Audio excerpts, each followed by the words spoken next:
As the new Israeli ambassador to the United States settles into Washington, he sat down for an exclusive interview with our national correspondent Kayla Gaskins to discuss the latest return of hostages and the state of Israel-U.S. relations.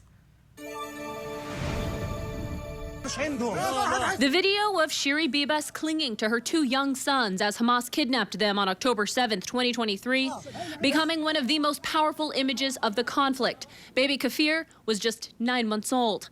On Thursday, Hamas returned what they said were their bodies, along with that of 83-year-old Oded Lifshitz, marking the first of the hostages to return to Israel in caskets. I think it's indicative of the enemy we're dealing with. These people are monsters. We sat down Thursday with Israeli ambassador to the U.S., Michael Leiter. These babies were taken alive.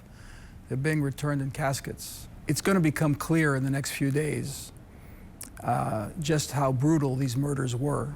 Hamas claims the Bibases were killed in an Israeli airstrike, but offered no evidence this was the case. Vice President J.D. Vance reaffirming the U.S.'s commitment to bringing the remaining hostages home. President Trump loves you.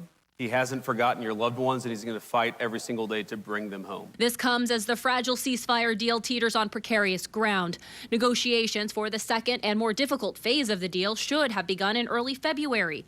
Families of hostages still in Gaza speaking at CPAC in D.C. Thursday. There is one priority right now. Let's not sign more death certificates. Ambassador Leiter affirming the U.S. and Israel remain on the same page. We're feeling that any daylight that had been created between us and the last administration is being erased. We're moving into a mode of learning to tango together right now.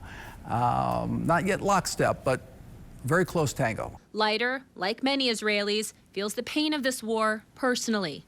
His eldest son died fighting in Gaza. My son was the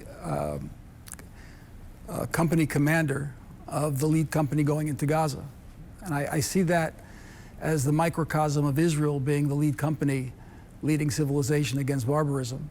6 more live hostages are expected to be released by Hamas this Saturday. In Washington, I'm Kayla Gaskins.